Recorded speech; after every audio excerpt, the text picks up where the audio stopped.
Glória a Deus. Que coisa boa, né, irmãos? Poder vermos a igreja se movendo. Prazer estar aqui com vocês, graça e paz.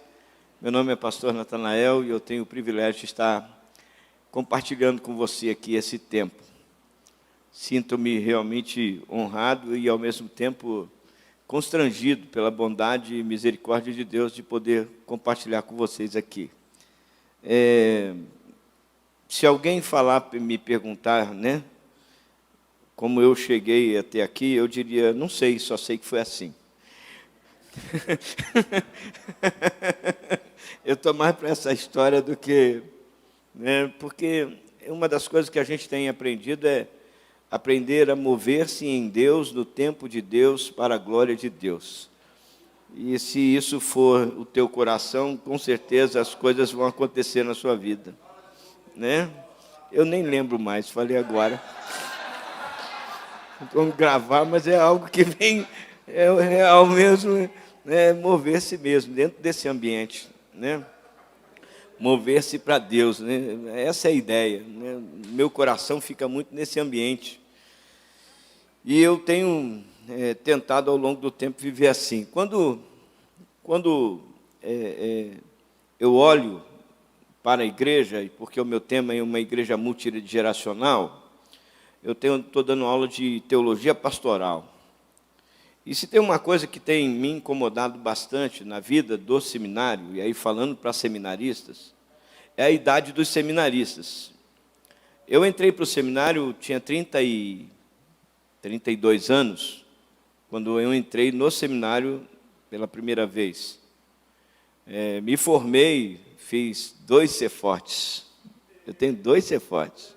Me formei em Nilópolis e me formei em Petrópolis. Eu tenho 2 certificados. Eu tenho 2, só acontece comigo.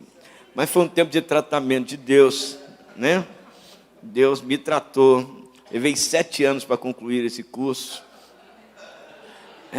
Porque foram 4 anos lá e 3 anos e meio aqui, 7 anos e meio. Então, não tem jeito, né? E cheguei no ministério, né, assim, já aos 40, né, 42, hoje eu estou com 57.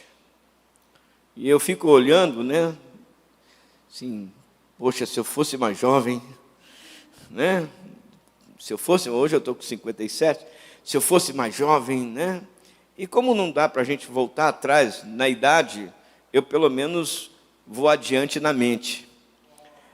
Porque se você não consegue voltar atrás na sua idade, você precisa aprender a ir adiante na mente. Você precisa sair do seu lugar comum, você precisa falar com pessoas mais novas, né? E ouvir conselhos de mais velhos. Ande com mais novos e ouça conselhos dos mais velhos. Isso é uma forma de você viver para frente. Você está vivendo à frente. Né? Ande com os mais novos e ouça os conselhos dos mais velhos. Assim você consegue avançar bastante. E aí o que eu tenho tentado fazer é interpretar ou fazer uma leitura do tempo em que eu estou vivendo, em que nós estamos vivendo, e como eu estou vivendo como família, porque eu também acabo tendo uma família. E é isso que a gente vai tentar ministrar aqui a vocês, compartilhar o coração, que, como você já viu aqui, se tem uma característica desse grupo, e é o único motivo pelo qual eu ando com ele, é que é todo mundo apaixonado, sabe? Todo mundo aqui, tudo aqui vira paixão, coração, é tudo muito, muito intenso para nós. Então, me deram o tema, né, ou me foi dado o tema com muita alegria, creio que cabe muito para mim, de uma igreja multigeracional, e o Salmo 146, verso 10, vai dizer assim: o Senhor reinará para sempre, Ele será o seu Deus, ó Sião, por todas as gerações, louvado seja o Senhor. Amém? O objetivo, então, é de que o Senhor possa reinar em todo o tempo. Né? Quem já é meu aluno sabe dos meus ensinos e como o Evangelho, para mim, tem uma conotação diferente, né? Porque eu creio num Evangelho que fala sobre o governo de Deus, sobre o reino de Deus, e não somente sobre o céu, sobre levar a gente para o céu. Um dos equívocos da pregação do Evangelho é que a melhor proposta que a gente tem é das pessoas irem para o céu, ao invés de elas trazerem o céu para a terra. Porque quando Jesus ordenou, dizer, seja feita a tua vontade aqui na terra como no céu. mas a proposta melhor que nós temos é assim, a terra vai ficar ruim mesmo, é melhor a gente ir para o céu. E a gente não consegue fazer nada na terra. E acaba vivendo essa consequência. Então, eu creio nessa transferência, né? Eu conversava ontem com o pessoal sobre isso, sobre a necessidade não sei, foi até na turma, né? Sobre a necessidade da informação, né, que se chega para os filhos, e quantos filhos de pastores estão desviados por culpa dos seus pais, que ficam reclamando da igreja, né? Ficam reclamando da diaconisa, ficam reclamando do presbítero, ficam reclamando e os moleques estão lá ouvindo, estão crescendo ouvindo, né? E aí, no final das contas, ele olha para a igreja e ele não quer ser pastor, não quer passar pelo que o pai passou, não quer cumprir o ministério, né? Porque, de alguma forma, isso acabou sendo transferido para eles. Eu entendo que a vida das crianças... Eu estou apertando aqui sem querer esse negócio. Já vi que está sensível, né? Bom, deixa eu me apresentar, então. Essa é a minha casa. Eu, minha esposa e os meus 3 filhos, a Camille, o Lucas, que está no meio, e o Mateus, que já é casado junto com a sua esposa, a Gabi. E aí, alguém me perguntou como é ter um genro. Eu disse, é a mesma coisa que ser assaltado. Perdi.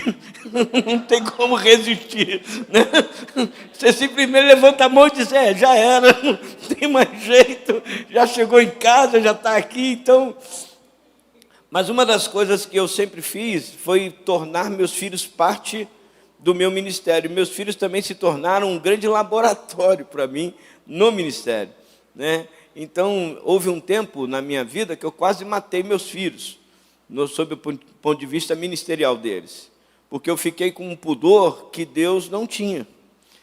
Eu fiquei com um pudor dizendo assim, poxa, eu vou botar meu filho para ser diretor de jovens ali, líder de jovens.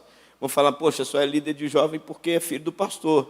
Mas eu via no meu filho potencial, capacidade, condições para isso. Mas eu, por causa disso, eu não colocava. E, no final das contas, eu não colhi o fruto disso, né? Quando eu me livrei desse pensamento equivocado, né? Porque não era um nepotismo, mas eu percebi, comecei como pastor a identificar os ministérios que meus filhos tinham, né? A Camille tem um ministério de arte lindo, ela tem esse dom. Ano que vem ela vai para o college, vai passar um ano inteiro sendo treinada e instruída de como implantar o ministério, o reino de Deus, nos 7 montes de governo sobre a terra. Nós estaremos investindo nela, porque entendemos que ela tem a arte. O Lucas, né, tem um dom de ensino evangelístico, tem uma capacidade muito grande de agregar pessoas, de resolver problemas, né, de solucionar questões. E o Mateus e a Gabi já têm um dom pastoral mesmo, eles já fazem isso, né? Estão ali com as pessoas e estão cumprindo assim. E, claro, que sendo moldados, né? Porque nós estamos falando de dons, né? Bom, também, essa é a minha casa e essa é a minha família. Porque antes era a minha casa, a igreja é a minha família. Porque se você quiser viver algo sobrenatural e algo realmente fora do comum, você precisa ter um conceito diferente da igreja. Porque o conceito de Jesus da igreja é de que eles são família de Deus, então são família dele. O conceito de Deus sobre a igreja é família. E, infelizmente, até mesmo por causa da liderança, a igreja ficou num canto e a família ficou no outro. Uma coisa é a sua casa, outra coisa é a sua família. Você cuida dos da sua casa, mas não abandona a sua família. Lembre-se disso. Então, essa é a minha família. Eu acredito que esse é o princípio, né, de viver uma vida de igreja abundante. Garantiu-lhe Jesus, com toda certeza vos asseguro, que ninguém há que tenha deixado casa, irmãos, irmãs, pai, mãe, filhos ou bens, por causa de mim e do Evangelho, que não receba já no presente 100 vezes mais de casas, de irmãos, de mães, de filhos, de propriedades e com ele com perseguições, mas no mundo futuro a vida eterna. Por isso que eu digo, por que eu digo isso para você? Porque se nós estamos falando de uma igreja geracional, eu preciso pensar de que se as pessoas que estão na igreja precisam dos ambientes, os idosos precisam, os jovens precisam, os adultos precisam, os mais maduros, as crianças precisam, porque como família, como dono de uma família, como chefe de uma família, eu vou enxergar a igreja como se fosse para suprir as suas necessidades. Amém, queridos? Amém? Então eu começo a enxergar na igreja, porque tem muita gente que acredita, pastor Aguinaldo, que acha que tem que ter um igrejão, um espação, para poder fazer as coisas que deve fazer. Nem todo mundo tem uma casa de 4 quartos. Nem todo mundo tem uma casa de 4 quartos. Mas eu conheço pessoas que não têm casa de 4 quartos e têm 4 filhos. E aprendem a ensinar e a ter cada um naquele espaço, o espaço de cada filho. Então eu queria também desmistificar isso, porque às vezes fica imaginando, né, que a igreja precisa de muito espaço, quando você pode estar criando espaços, criando ambientes, adaptando ambientes, né? O pastor que me antecedeu falava sobre igreja orgânica. Uma das coisas que eu tenho ensinado muito é sobre isso, é sobre entender de que o seu corpo, ele vive e tudo funciona simultaneamente. Isso funcionando simultaneamente, uma coisa não atrapalha a outra. Uma atrapalha o outro. Então, seu coração bate, seu pulmão respira, seu cérebro pensa, alguns, né? Seu cérebro pensa. Tem uns que... E tudo está funcionando sem atrapalhar a outra. Todas as coisas estão cooperando para que aquilo aconteça. Então, à medida que eu enxergo a igreja, olho a igreja e diz assim, se eu fosse, ou se pelo menos, irmão, se você não conseguir enxergar todo mundo como família, enxergue-se você no lugar. Assim, se eu fosse um idoso, como seria para subir essa escada? Se eu fosse um deficiente, se eu fosse uma criança, se eu fosse... E você começa a se colocar no lugar das pessoas, nesse lugar aqui, com esse sonzinho aqui, como eu me sentiria? Esse é bom. E não é nem o meu zap, hein? Então, uma das coisas que eu sempre tentei enxergar, ou que eu tento enxergar, se eu posso compartilhar com vocês, estou aqui para isso, é de que, na verdade, um olhar diferenciado sobre a igreja pode fazer diferença em muita coisa. E esse é o primeiro olhar que eu queria ensinar para vocês nessa manhã. A igreja é a nossa família, porque se Deus chama que é família de Deus, inevitavelmente eu preciso estar nessa família também. Amém? Bom, mas o que seria uma igreja multigeracional? É uma igreja que constrói um legado, constrói uma história. Não é uma igreja que está parada ou estagnada, como disse o pastor Aguinaldo, né, que passou em alguns lugares. Tem muitas igrejas paradas e fazendo o mesmo sempre. A mesma coisa sempre. Irmão, não estou dizendo que todas as igrejas precisam ser monstruosas, se bem que quando eu olho para o Evangelho, eu vejo que sempre a igreja, o Evangelho crescia, sabe, se multiplicava, e a Bíblia vai dizer assim, e a palavra de Deus crescia, e se multiplicava, e ia caindo na graça do povo, e o Senhor ia acrescentando aqueles a quem queria ser salvo. Então, de alguma forma, o parar de crescer também implementa, ou nos dá uma informação de que nós possamos estar fazendo alguma coisa errada. Em uma das minhas aulas eu falo sobre o nanismo e sobre o gigantismo, né? O nanismo é a maturidade sem tamanho. Está todo mundo muito maduro naquela igreja, mas não cresce. Tem as suas funcionalidades, assim como o anão tem. Tem mão, tem pé, né? Tem suas funcionalidades. E se olhar, está funcionando tudo bem. Só que quem olha diz assim, tem alguma coisa errada, porque ele não cresceu. Às vezes, irmão, na igreja pode estar funcionando tudo bem, mas isso não está fazendo ela crescer. E olha que o alimento é bom, Por outro lado, tem o gigantismo, né? Que é uma disfunção também, que acaba... Qual é o problema do gigantismo? A pessoa cria um tamanho muito grande, muito alto, mas não tem maturidade. Porque crescimento sem maturidade também é problema. Você vai ter que ficar tendo que administrar um monte de manha, um monte de dengo, um monte de ego, e você vai ter que dar um monte de mamadeira. Aí não vai ter tempo para você. Então nós precisamos viver uma igreja saudável, né? Uma igreja saudável é aquela que tem alimento, mas se desenvolve e crescer. Né? Nós inauguramos o templo novo lá agora. Crescer não se faz força, crescer é natural, amém, irmão? Amém, querido? Você lembra de algum dia que disse assim, eu vou crescer, e você fez força para crescer? Não. Teve um dia que você foi pôr uma roupa, você percebeu que cresceu. Alguns celebraram, outros nem tanto. Porque crescer é natural, amém, irmãos? Crescer é natural. Então, quando nós estamos falando de construir um legado, nós não estamos falando somente de um crescimento, nós estamos falando de um crescimento com maturidade.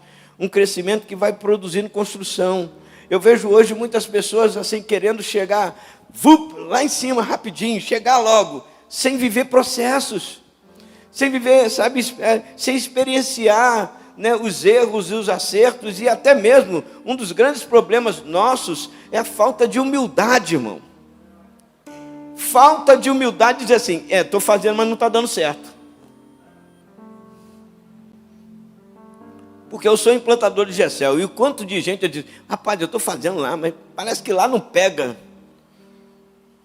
Eu fico olhando, igual quando meu filho agora na pandemia cismou o Lucas, né? Cismou de cuidar de plantas, e ele arrumou uma tal de rosa do deserto. Que planta difícil, meu irmão.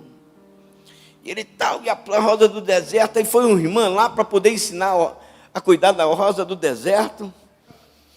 E tira do vaso, corta uma raiz. A menina botou até super bonder na raiz. Falei, rapaz, esse negócio, será que é natural assim mesmo, esse negócio? É assim que se cuida disso? Final das contas, todas morreram. Não sobrou uma. Aí a minha esposa pegou uma que estava lá quase já moribunda, tirou do meio das outras, que já estavam morrendo, e jogou no chão, assim, perto de um canteiro que tem lá. Está viva.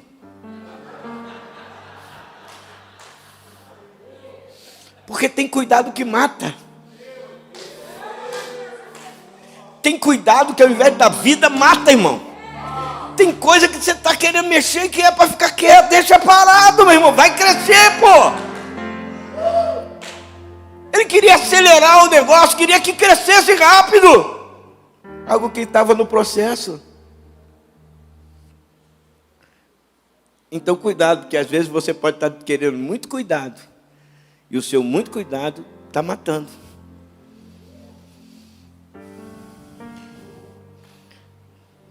Tem hora que você tem que deixar quieto. Dizer, Deus, eu não sei o que fazer com esse bagulho. Eu já perdi as contas, quantas vezes eu já fiz isso. De olhar e orar simplesmente e dizer, Senhor, eu não sei, se o Senhor não fizer algo,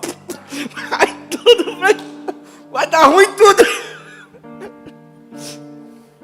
De repente Deus levanta alguém, vem uma graça, vem uma palavra, vem uma direção. Porque a igreja é do Senhor. Entenda, irmão, é dele. Não é sua, é dele. Entenda isso.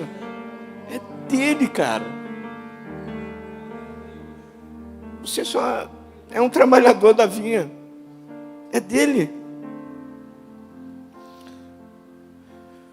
Então, construir um legado implica nisso. Em perceber o tempo. Eu vejo muita gente querendo acelerar. Quando eu vou olhar na Bíblia, porque a gente às vezes não é bíblico, nos falta às vezes Bíblia, né? A minha turma tem ouvido isso pra caramba, coitado deles. Quando eu olho na Bíblia, eu vejo que numa família sacerdotal,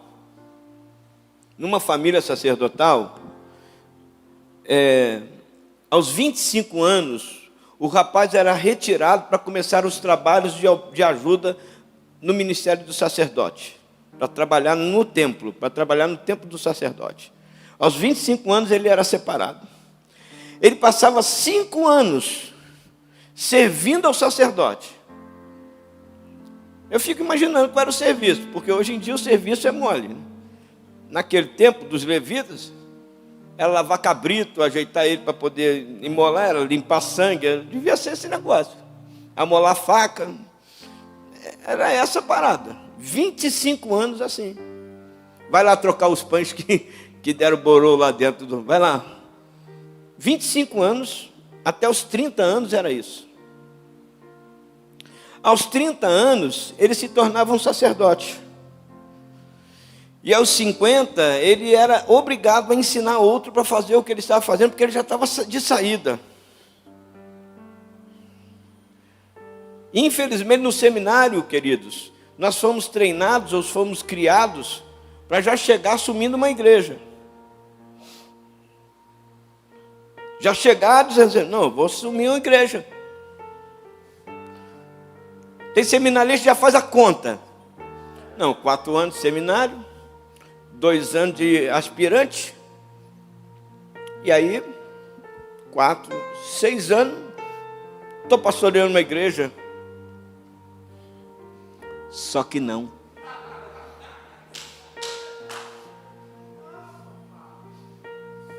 Ei, não se iluda, não vai ser assim, hein?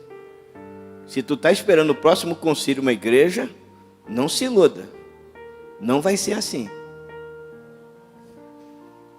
E o problema não é você. Aliás, o problema é você também.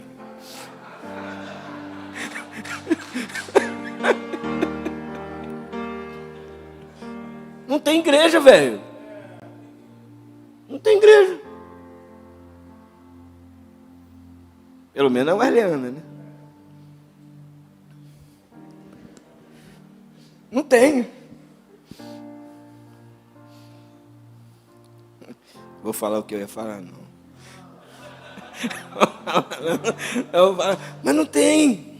E a turma já quer chegar, sabe, voando. Entenda, irmãos. Deus também observa seus processos. Tem gente que está perdendo tempo porque não quer perder tempo ou investir tempo fazendo coisas que ele deveria estar fazendo.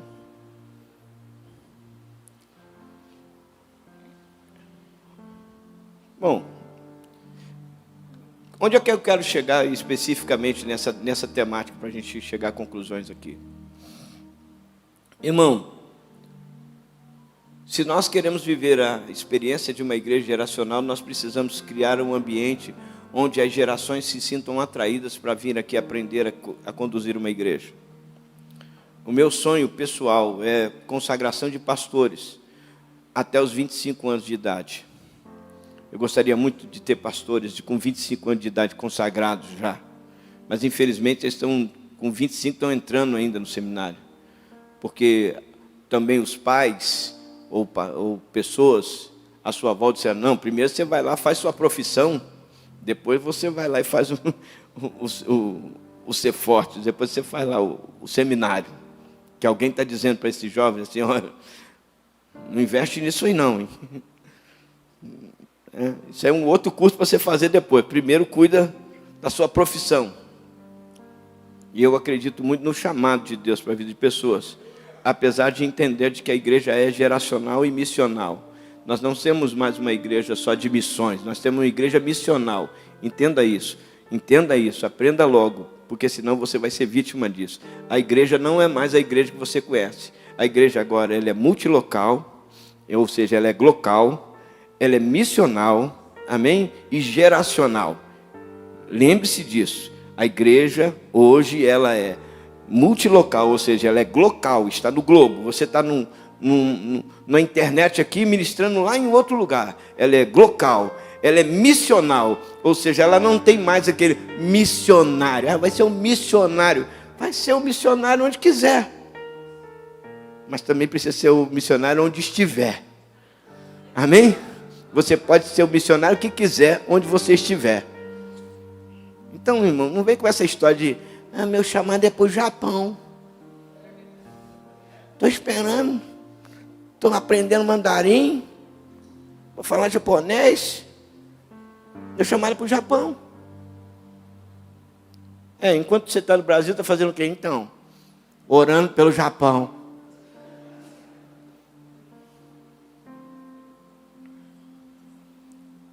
Eu acredito que é indo, amém? Você precisa estar aqui e ir lá no Japão. Se a tua meta é chegar no Japão, Deus vai te levar até o Japão. Mas enquanto tu não chega no Japão, irmão, vai ganhando alma por aqui mesmo. Vai fazendo alguma coisa por aqui mesmo. Vai pastoreando pessoas por aqui mesmo. Vai alcançar algum lugar, sabe? Vai alcançar pessoas, vai treinar. Porque nós queremos fazer um legado. De que maneira nós queremos esse legado? Nós queremos esse legado primeiro honrando o passado. Hebreus 13:7 vai dizer: lembrai-vos dos vossos pastores, que vos falaram as palavras de Deus, a fé dos quais imitai. O que é para imitar, irmão? É para imitar o quê? A fé dos quais imitais, atentando para a sua maneira de viver. Eu imito a fé na maneira de viver, agora a forma não. Eu não posso repetir coisas que já não cabem mais para esse tempo.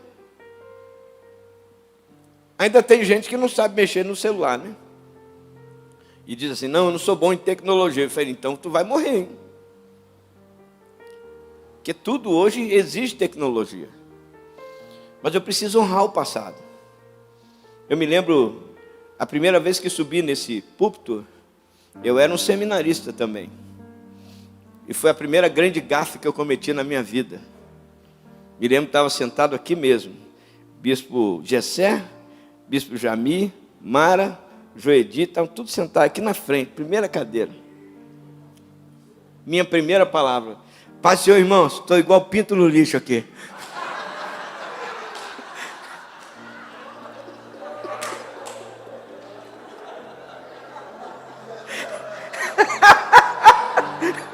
Você imagina?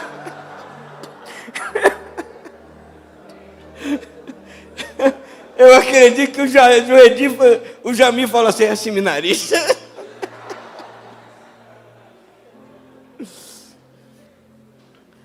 Mas eu quero dizer para você que é da Central, que é de Petrópolis, né? Que eu sempre olhei para cá. Sempre vivi e enxerguei os processos daqui, ministérios, sempre estive olhando.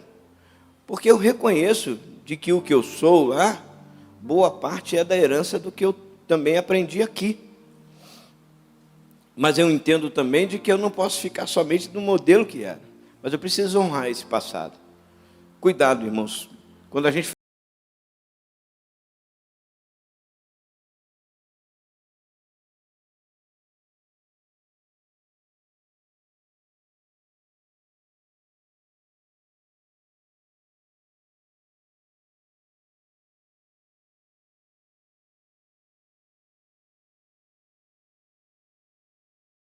aqui hoje, se eles não tivessem feito o que fizeram. Se o esforço que foi feito, então eu preciso honrar esse passado. Eu preciso reconhecer aqueles que contribuíram para que a igreja existisse. Você precisa aprender a honrar na sua igreja as pessoas que estavam lá. Que estavam lá antes de você chegar. Né? Então, uma igreja geracional, ela honra o passado. De que maneira eu honro o passado? Dando plaquinha só? Não, eu crio ambientes para eles. Eu crio, sabe, cultos, eu crio ambientes onde eles conhecem. Eu estou com culto pela manhã lá, porque lá é invertido, né? Lá na Baixada, né? O pessoal lá prefere o culto da noite do que o culto da manhã. Então, o meu culto da manhã lá, ele tem um objetivo, ele é pensado. Eu estou começando, amanhã mesmo, quem está ministrando é o Gessé, né? E quando você vai ver o repertório, ele levou sobre si as nossas dores. Ele morreu para que tivéssemos perdão, né? E a turma, aleluia, e o céu desce. Agora tu pega essa turma do passado e bota lá, deixa queimar, deixa queimar, deixa queimar, deixa queimar.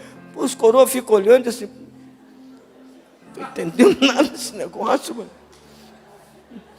queimando o quê?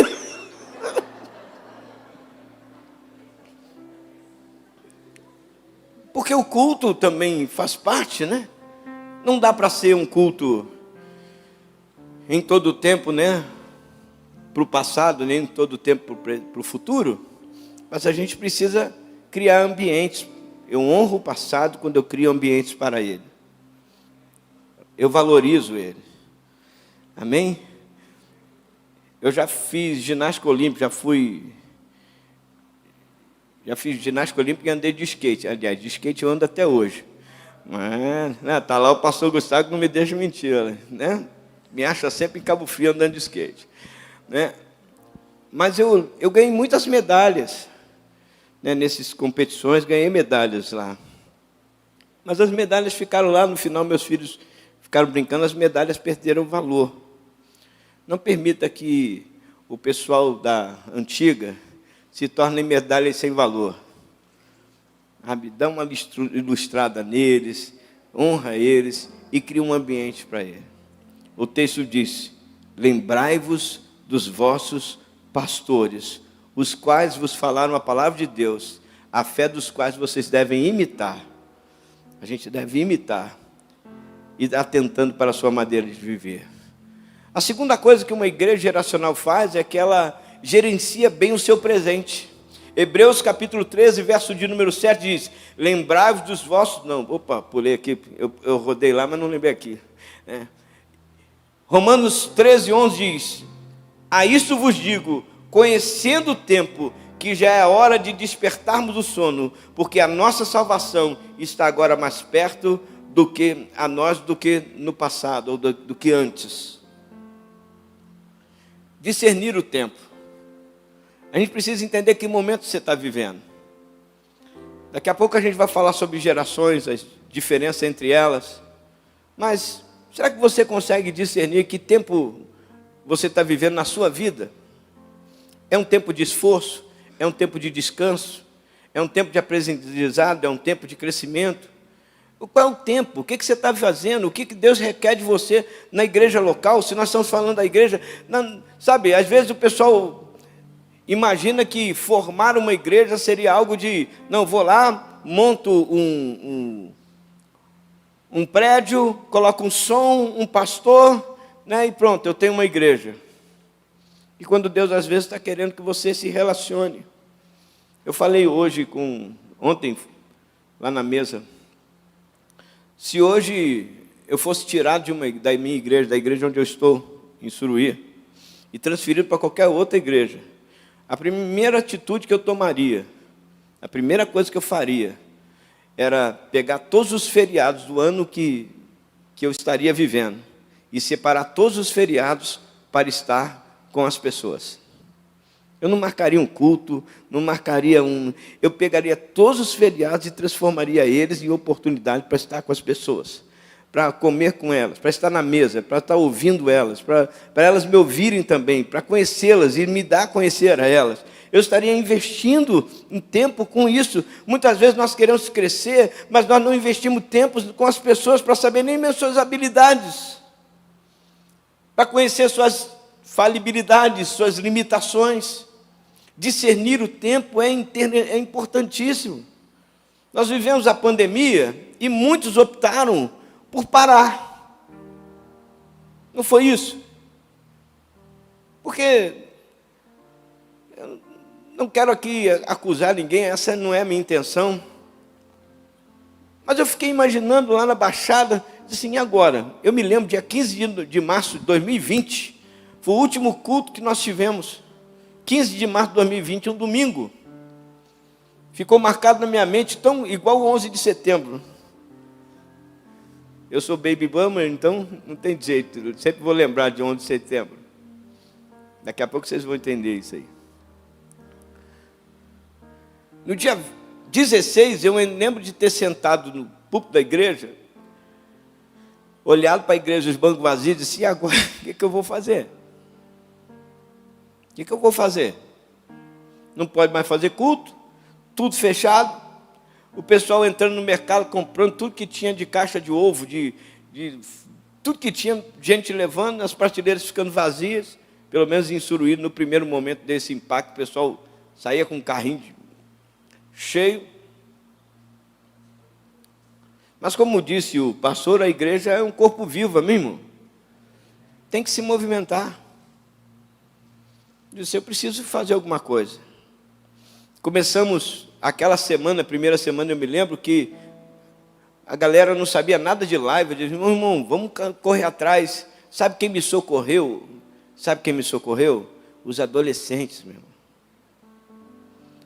Graças a Deus pelos adolescentes na pandemia. Porque eu não sabia nada daquele bagulho. E eles ficaram, jovem e adolescente, vendo o negócio do YouTube. Eu sei que na semana seguinte, os meninos já estavam lá, com um celular, uma câmerazinha, disse, dá para fazer live, pastor. Eu falei, então vamos por aí. As primeiras lives eram uma coisa terrível. Eu até perguntei se não dá para pagar. Mas é o que tinha, pô. Por quê? Porque por mais que haja uma limitação, o Espírito sempre vai te dar uma inspiração. Toda vez que houver uma limitação, o Espírito vai te dar uma inspiração. Porque as limitações só servem para provar sua dependência e não sua capacidade. As limitações só servem para dizer assim, olha, isso aí não é para você fazer, isso é para você fazer em mim. E aí eu fui aprendendo e fui me desenvolvendo naquela realidade ali virtual. E aí começamos. Segunda-feira, terça-feira, quarta, cada ministério tinha uma live. Pessoal, domingo culto, toda, e movimentando quem podia e quem desejava.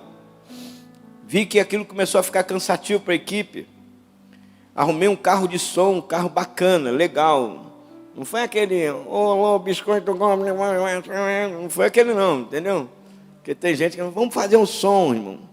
Era melhor falar nada, né? Bota uma caixa com um besouro dentro e sai para pregar o evangelho, coisa horrível. Arrumei um carro de som e eu me lembro que a gente ia para as ruas. Não podia ter aglomeração. Eu falei, ô pastor, botei um numa ponta, outro no meio e eu no outro. Vamos orando. E o carro de som passando, parava nas ruas e estendia. Irmãos, eu vi pessoas na minha cidade que esperavam o caminhão passar.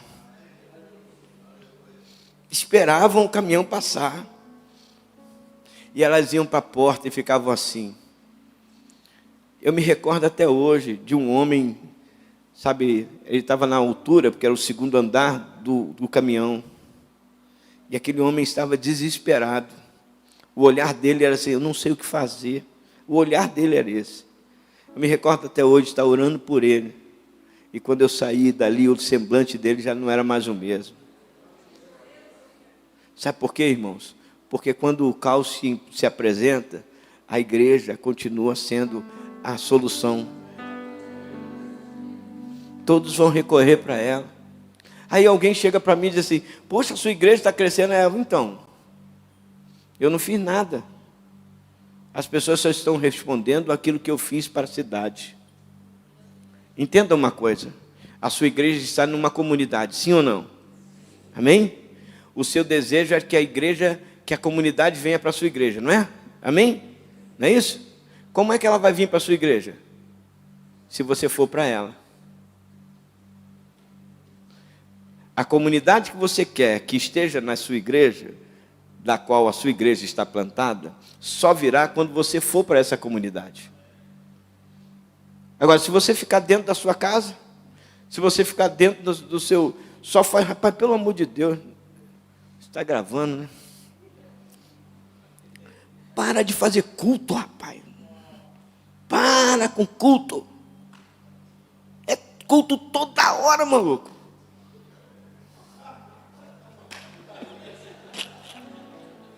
Toda hora culto, meu. Ministério de casais, culto. Ministério de jovens, culto. Ministério de homem, culto.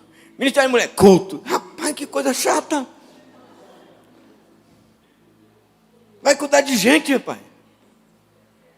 Vai fazer alguma coisa que as pessoas se relacionem, se reconheçam, sabem quem é um ou outro. Porque pode ser, que as pessoas já estão cansadas também de te ver lá na frente. Irmão. Pode ser. Então, talvez se envolver com ela vai ser melhor para você, entendeu? Porque a gente precisa entender o tempo presente, irmão. O tempo presente é um tempo altamente relacional. Você pode ver qualquer empresa que hoje está contratando, não está contratando mais por causa do QI, né, de índice de inteligência, não. Mas sim por causa do que porque inteligência emocional. As pessoas hoje estão com as gerações estão com problema de paternidade. Os jovens hoje estão com problema de paternidade. A sua grande maioria vem de famílias disfuncionais ou famílias não tradicionais, pais separados, divorciados. O filho passa o dia na casa de um, depois vai para a casa do outro. Eles estão assim. Então eu vou dizer que os jovens e adolescentes hoje precisam de muito mais abraço do que atividade. É melhor você chegar perto. Por quê? Porque eu preciso aprender a gerenciar bem o tempo da minha igreja. O tempo da minha comunidade. As pessoas saem de casa para ir à igreja. E eu preciso entregar algo de qualidade para elas. Amém? Agora eu preciso ter te recebido algo de qualidade de Deus também. Isso implica então tempo com Deus e tempo com as pessoas. Amém? Você pode repetir isso? Tempo com Deus e tempo com as pessoas. Senão é só ativismo, é só trabalho. Discernir o tempo também faz parte disso. E por favor, eu estou lá em Suruí, eu já falei está ali o meu líder de casais, o pastor Renato e a Michele, já falei, rapaz, vamos fazer uma noite de casais assim, tipo um barzinho. Botar umas mesinhas, um cara com a viola, cantando os louvores, porque a noite não é para casais, não é para turma, vamos fazer tipo um barzinho mesmo, aquelas mesas altas, sentadinho, os espelhinhos. O Renato olhou para mim com o que eu disse, pastor, o que o senhor vai querer servir mesmo?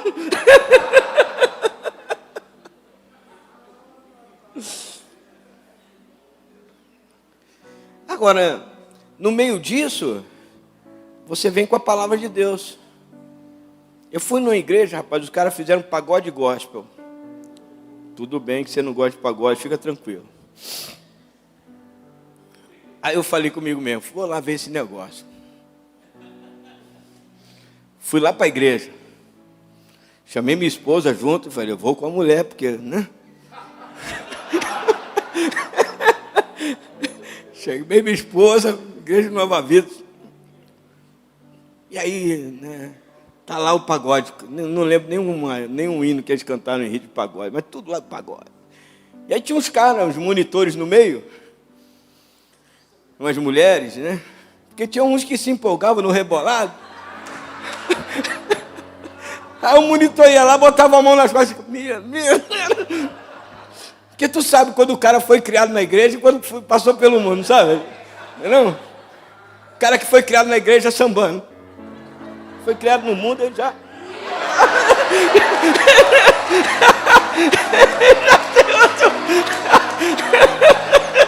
já tem outro relógio.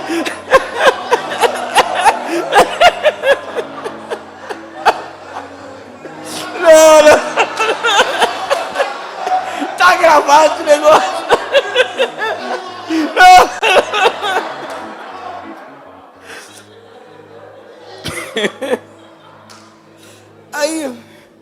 Aí tu via lá no meio, né? Os crentes que não sabiam sambar e os que já sabiam.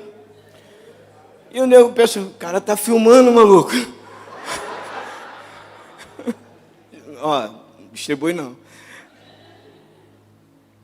Só que eu olhei para minha mulher e disse, rapaz, isso é carne pura. Caramba, cadê Deus aqui nesse bagulho, não iria? Essa molecada tudo rebolando. E eu não canto assim, né? Daqui a pouco, no meio do pagode, entra um camarada com uma palavra e eles dão uma pausa, né? O cara vem com uma... O cara tinha unção também, né? Veio com uma palavra, meu irmão. O cara veio com uma palavra. E aí daqui a pouco aqueles jovens começaram a chorar. E as meninas que estavam no meio ali, né? Não eram só reguladoras, né? Eram intercessoras. Começaram a orar, impor as mãos por aqueles jovens. Eu não estou dizendo para você fazer isso. Eu estou dizendo que foi a direção que eles receberam e eles fizeram. Porque eles discerniram o tempo e aquilo que tinha à volta deles. No final, irmão, tinha tanta gente lá na frente, se convertendo, voltando para Jesus, quebrantado, que eu virei para a parede e disse: Senhor, perdão, desculpa, eu sou ignorante. Foi o que eu falei, é o que eu podia fazer, ué. Então, não estou dizendo para você fazer, mas eu entendo. Tanto é que até hoje eu não fiz um pagode na minha igreja.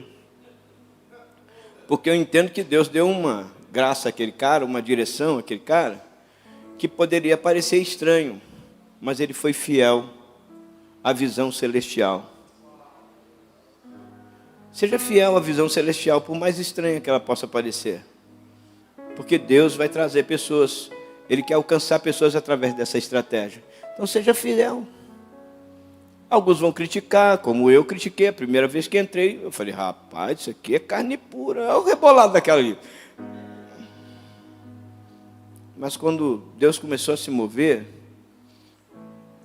eu comecei a ver, disse, cara, esse cara teve uma visão que eu não tenho. Eu não tenho coragem de fazer o que ele fez.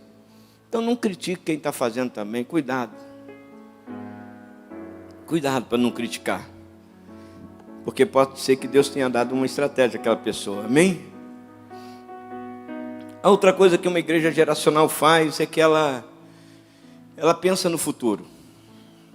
Salmo 127, verso de número 3 diz: quando os seus filhos, eles são herança do Senhor, e o fruto do ventre, um presente de Deus. Como flechas na mão de um guerreiro, são os filhos da mocidade, ou nascidos na juventude. Entender de que nós estamos com flechas nas mãos. Eu costumo, no aconselhamento para pais, eu sempre digo assim, né, seu filho está na sua mão ou já saiu? Porque se já saiu da sua mão, não adianta mais você fazer mais nada. Você só pode orar, interceder e esperar, e ficar olhando se a pedra, onde é que a flecha vai cair. E se ela caiu no lugar errado, você vai lá catar essa flecha de novo, porque é sua flecha, você vai lá socorrer ela. Não tem outra saída. Eu me lembro que quando eu não era cristão, né, estava fora da presença de Deus, eu lembro que meu pai achou maconha na minha gaveta. Eu devia ter uns 17 para 18 anos. E eu me recordo do meu pai de joelhos na minha frente, chorando, dizendo, por que você está fazendo isso, meu filho? E eu, na minha cabeça, naquela hora ali, porque eu já tinha saído da mão deles, né, eles já tinham me perdido aos 16, do controle, do governo da minha vida, já tinham perdido. Eu me lembro de eu olhar para o meu pai e dizer, mas que... eu pensando, né, enquanto ele chorava, eu pensando, mas que palhaçada isso, né? Bobeira esse negócio, para que meu pai, esse showzinho aí, só estou fumando maconha, qual o problema? Porque depois que sai da mão, irmão, não tem sentimento. Não exija, não tem, saiu da mão. O que você pode esperar é a flecha cair, onde ela caiu, você vai buscar. Por outro lado, a minha avó tinha, eu sempre conto dela né, do copinho de Nescau, copinho de café com leite, com 2 creme cá, que chegava diante de mim e dizia assim, Deus vai fazer uma obra na sua vida, estou orando. E eu olhava para ela, e às vezes eu avacalhava ela, disse, então, Deus, vó, pede para Deus me dar mais dinheiro, que eu acabei tudo essa noite. Mas sabe qual é que funcionou? Qual que funcionou? O choro do meu pai ou a oração da minha avó? Naquele momento, O que funcionou foi a oração da minha avó. Mas o choro do meu pai serviu também, porque até hoje eu lembro dele. Lamento que ele não pôde me ver como o homem que eu me tornei depois que eu aceitei Jesus. Lamento. Mas na eternidade a gente se encontra e fala. Mas a gente precisa olhar para o futuro. Eu hoje faço conta, 57, tenho mais 10 anos de ministério. E aí a minha mulher olha para mim e diz, então vai parar aos 70 mesmo? Eu disse, não, pelo menos de ter esses compromissos eu vou. Agora parar, eu não vou parar não. Mas eu fico fazendo conta. E quando eu olho para a igreja, eu fico tentando caçar gente que possa ficar no meu lugar. Porque qualquer pessoa que olhe para o futuro também quer deixar o presente. Não está preso no que está no presente, no lugar do presente. Se você quer investir no seu futuro, esteja pronto para abandonar o lugar que você está no presente. Então, uma igreja que é geracional, uma igreja que pensa no futuro, ela também está pensando na sucessão que vai ter. Sabe aquele teu adolescente que enche a tua paciência? Então, vai ser presbítero. Ou você gera ele, você trabalha com ele, você tem paciência com ele, você corrige ele, ama ele, trabalha com ele, ou então você não vai perder ele. Mas ele vai continuar sendo presbítero, porque Deus não vai perder ele. Quem vai perder é você. Quem vai perder é você. Então a gente precisa ter, sabe, alvos bem definidos. Um arqueiro, ele tem alvos definidos, irmãos. Eu sentei esses dias lá com os pastores lá, e o pessoal pensando que a visão era lá para o Jordão, que é o lugar onde a gente está chamando, onde nós nos mudamos. A gente chamamos de Jordão, porque é só de passagem, lugar de passagem. Aquilo ali é só para dar uma passadinha aqui. E todo mundo falando de Jordão, eu falei, irmão, o Jordão ainda é um passageiro. O projeto vai até 2023. Sob o ponto de vista de projeto, eu tenho projeto até 2023. Depois de 2023 eu viro o projeto, mas até 2023 eu sei o que eu quero fazer. Você sabe o que você quer fazer? E quem você quer colocar em qual lugar? Quem você está preparando para ficar no lugar que você... Se você subir um degrau hoje, quem fica no seu lugar? Porque enquanto você não arrumar alguém para ficar no seu lugar, você não vai subir. Entenda isso. Porque é sucessão. É sucessão, não é carreira. É sucessão. O ministério é sucessão. O ministério é sucessão. Então, quanto mais gente você coloca para ensinar, essa é uma grande característica das igrejas em pequenos grupos.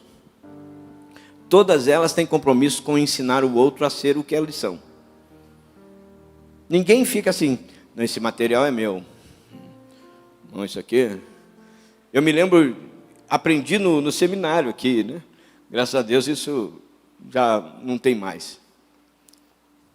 Mas eu me lembro de uma conversa com um amigo, disse, rapaz, tu prega muito, hein? Caramba, como é que faz para pregar assim? Aí ele respondeu assim, altivamente comigo, o segredo está em não revelar as fontes.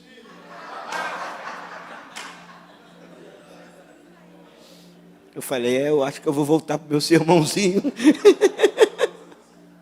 A mentalidade do cara.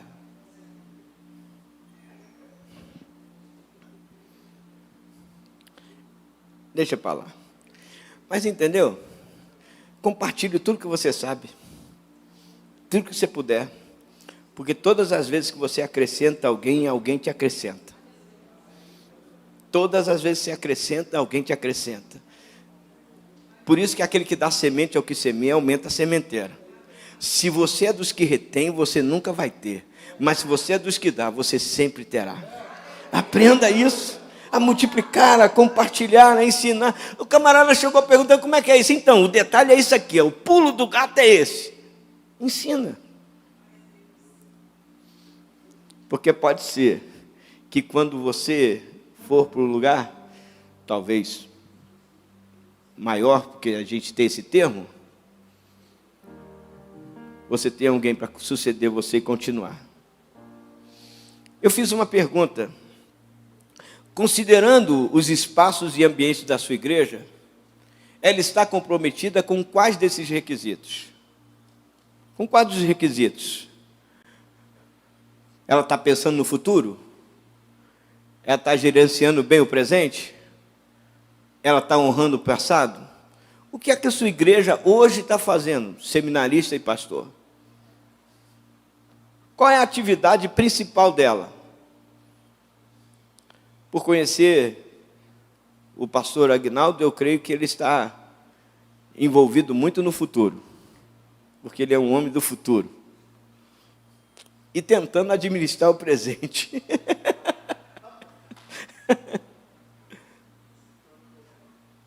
Honrar o passado é algo que a gente já vê natural nele. Mas o que você tem para fazer? O que você tem feito? Eu quero que você saia daqui essa manhã com uma decisão de pelo menos começar um desses princípios: honrar o passado, discernir o presente ou preparar um futuro.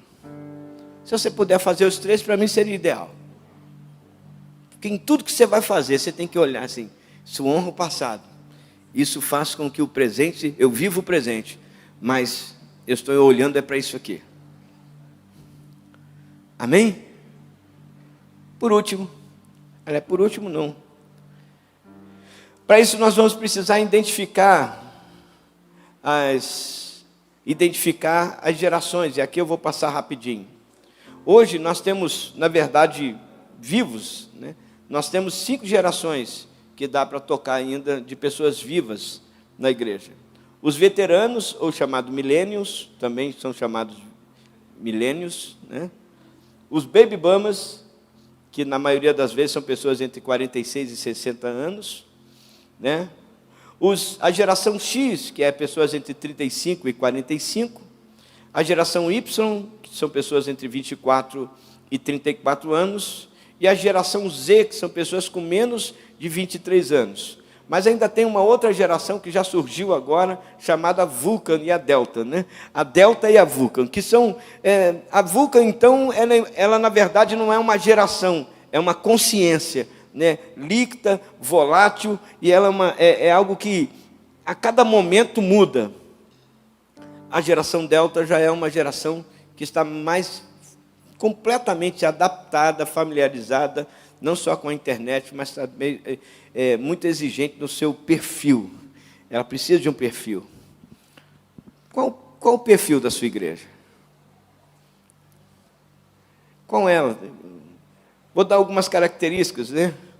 Os veteranos, acima de 61 anos, são grande experiência, fidelidade com a empresa, valorizam o sacrifício. Os baby boomers, né, são chamados de baby boomers, porque foi após a Segunda Guerra Mundial que eles surgiram, eles nasceram. Então, tem uma característica muito envolvente na questão de liberdade, lutas, né, por lutas sociais, tem todo esse perfil, né, o que eles entendem que é importante ter uma carreira, ser estável, né, e ir até o final, né, os baby boomers têm isso, e tem esse nome porque foram muitos bebês gerados depois da Guerra Mundial, né, com a liberação do sexo, rock and roll, e muitas coisas surgiram dentro desse ambiente. A geração X tem uma mente aberta para a diversidade, é um cidadão do mundo, são muito competitivos, normalmente, né? Bastante competitivos, até mesmo porque eles estão buscando lugar, né? A geração Y, né, é cultura de interatividade, tendência à mobilidade no trabalho, reivindicativos e com grande consciência social, né? Então, se envolve sempre ação social. Aí a gente pega ação social, bota lá um irmãozinho que tem... Você está perdendo uma oportunidade de ter alguém com essa pegada. E a geração Z são críticos seletivos, nativos digitais e autodidatas online. Eles aprendem tudo online, praticamente não vão a cursos. A gente precisa ter uma linguagem para cada geração, amém, irmãos? Na minha igreja, e aí já vou passando para o final, na minha igreja nós acabamos com aquela linguagem assim, o cultinho infantil, vai passar linha. Vai passar linha, nada, né? Vai para o cultinho infantil. Lá a gente fala sobre mentira, a gente fala sobre pecado, fala sobre ira, porque criança é raivosa, né? Fala sobre essas coisas, né? Inclusive nós temos um aviso lá, se o seu filho morde, avise. Ministério Infantil tem esse lema, se seu filho morde, avise. Porque já teve uma menina lá que mordeu o garotinho, foi terrível o negócio, né? Porque criança morde, criança morde, né? E aí, assim, a gente precisa ter esse ambiente. Hoje nós temos a rede Deeper, a rede Joy, a rede Start, a rede Kids, a rede Master e a rede Diamante. Nós temos trabalhado com essas redes e trabalhado em rede por causa dessa visão geracional. Não dá para botar todo mundo no mesmo culto, irmãos. Agora, pode ter o culto da família, que está todo mundo junto? Sim, mas eu preciso também gerar um ambiente para cada um deles. Amém? Por último, então, esse é o último slide, né? Como implantar uma visão geracional na sua igreja? É simples assim, ó. Uma geração serve a outra. Como implantar uma visão multigeracional na sua igreja? Como é, irmãos? Como? E é isso que nós precisamos fazer.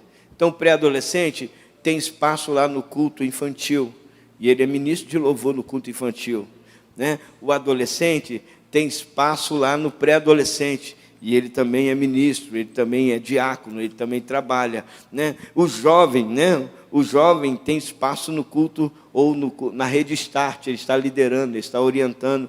O adulto, na sua grande maioria das vezes, está assistindo todas as faixas etárias, mas está assistindo a outros também, porque a Bíblia vai dizer, por exemplo, que as mulheres mais velhas devem ensinar as mais novas de como agradar ao seu marido. É um detalhe, né? Mas tem gente mais velha, com 20 anos, 30 anos de idade, que pode ajudar como agradar o seu marido. E aí entra a questão do mulher única, homem ao máximo, que são formas de mulheres mais velhas ensinarem as mais novas de como viver a vida comum do lar. Amém? Malaquias 4:6 diz assim: e ele converterá o coração dos pais aos filhos, e o coração dos filhos aos pais, para que não venha e fira a terra com maldição. Ele converterá o coração de quem, irmãos? E dos... Você que é pastor, olha aqui um segredo importante. Primeiro, os pais se convertem aos filhos. Quando os pais fazem isso, se abaixam para se converter aos filhos e dizer o que você precisa. Os filhos se convertem aos pais. E esse processo produz maturidade, crescimento, relacionamento. A promessa não é de que os filhos se convertam aos pais, mas que os pais se convertam aos filhos. Por causa dessa atitude de que os pais se abaixam para os filhos, para ouvir os filhos então sentem confiança em abrir o coração para os pais. E aí, nós vamos concluir dizendo: uma geração contará a outra geração a grandiosidade dos teus feitos, e eles anunciarão os seus atos poderosos. A minha oração nessa manhã, na implantação de uma igreja geracional, é de que você honre o passado, esteja atento para o presente, olhando para o futuro, e, sobretudo, aprenda a se converter aos filhos, para que os filhos se convertam aos pais. Vamos ficar de pé em nome de Jesus.